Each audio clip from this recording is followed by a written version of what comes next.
Isang grupo ang nagbabalak daw na magsampa ng impeachment complaint laban kay Pangulong Bongbong Marcos at kay Congressman Edgar Erice. Kung ano ang basehan niyan at ang sagot ng palasyo, alamin sa pagtutok ni Tina Panganiban Perez. Isiniwalat ni House Senior Deputy Minority Leader at Caloocan 2nd District Representative Edgar Erice na may mga grupong nagkakasa ng impeachment complaint laban kay Pangulong Bongbong Marcos dahil sa betrayal of public trust. May groups na tumawag sa akin, pinapakiusapan ako daw ako mag-endorse ng impeachment against President BBM. Sabi ko, hindi ako pwede dahil sa under the new rules ng Supreme Court, dadaan yan sa Committee on Justice.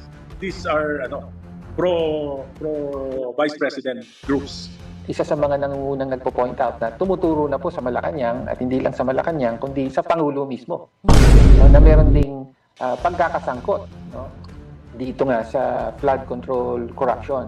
It should be based on solid grounds. We're talking about culpable violation of the Constitution. It is not mere rhetoric. It should not also be made like a clickbait or propaganda for to create political noise. Grabe naman, laki ng in-insertion ng Pangulo, 1.3 trillion po mga bossing, hindi million, hindi billion, trillion po ang nalustay, ang nasayang na pera ng taong bayan.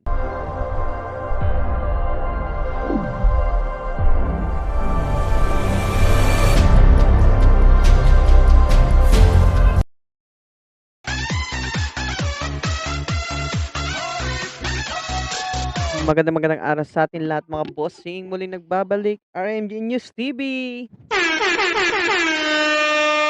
Ayan, panibagong araw, panibagong fake news.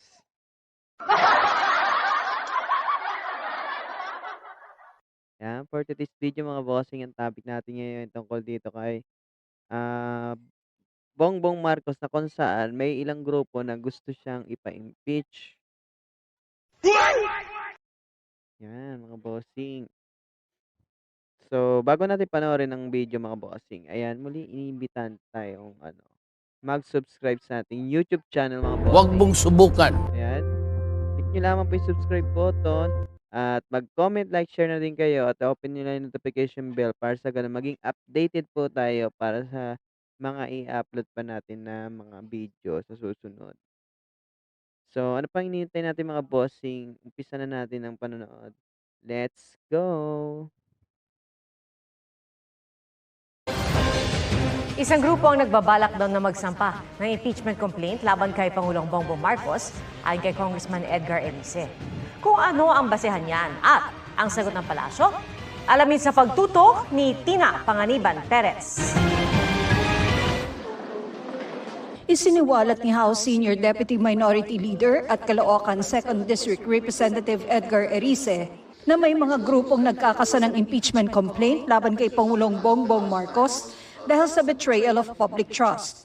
May groups na tumawag sa akin, pinapakiusapan ako daw ako mag-endorse ng impeachment against President BBM. Sabi ko, hindi ako pwede dahil sa under the new rules ng Supreme Court, dadaan yan sa Committee on Justice. These are pro-Vice President groups. Bukod kay Erice, may iba pang kongresistang naniniwalang may basehang ipa-impeach ang Pangulo. 1.45 trillion in insertions, diversions, amendments, napunta sa mga anomalous projects, hindi hindi kumibo yung kabinete niya. Sabi ko nga, kung 2023 lang, baka napalusutan siya. Pero 2024, 2025, pinirmahan niya. Sabi niya, nireview niya. So, it can be considered as inexcusable gross negligence, which is one of the basis for betrayal of public trust. Sir, if you believe that, bakit hindi niyo na lang po i-endorse yung ifa-file na complaint? Ayoko makulayan na hindi naman ako Duterte. I would like to maintain my independence. Isa sa mga nangungunang nagpo-point out na tumuturo na po sa Malacanang at hindi lang sa Malacanang kundi sa Pangulo mismo. Na meron ding pagkakasangkot dito nga sa flood control corruption. Dahil naganap ang pinakamalalang pandarambong sa infrastructure budget noong 2023, 2024 at 2025. Sabi naman ng ilang leader ng mayorya at minorya sa Kamara, dapat nakabase sa ebidensya ang anumang impeachment complaint na ihahain. Idiniin ni House Deputy Speaker at La Union 1st District Representative Paulo Ortega na mekanismo sa konstitusyon ng impeachment at hindi political weapon. At gaya ng ibang opisyal, bibigyan din ng due process ang Pangulo.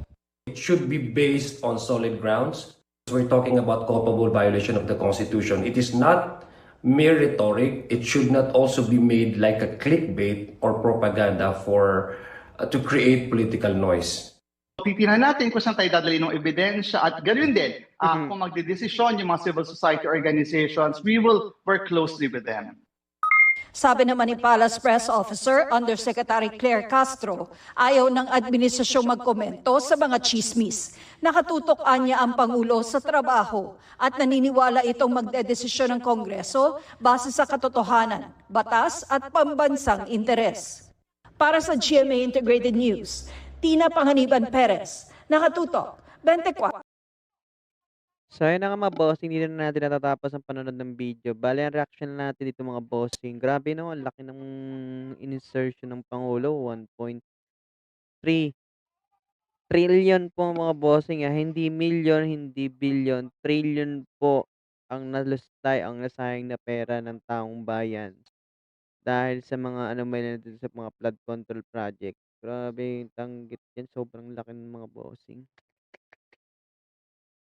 Trillion no. Tiba-tiba talaga mga bossing mga politiko pag ganyan no? So yun na nga mga bossing, dito na natin natatapos ang panonood ng video. Muli kung hindi pa ka nakaka-subscribe sa ating YouTube channel mga bossing, ayan, inimbitahan ko kayo mag-subscribe. Click nyo lamang po yung subscribe button natin mga bossing para sa ganun maging updated kayo. Like, share na din syempre, comment na rin. Yan mga bossing, have a nice day and peace yo.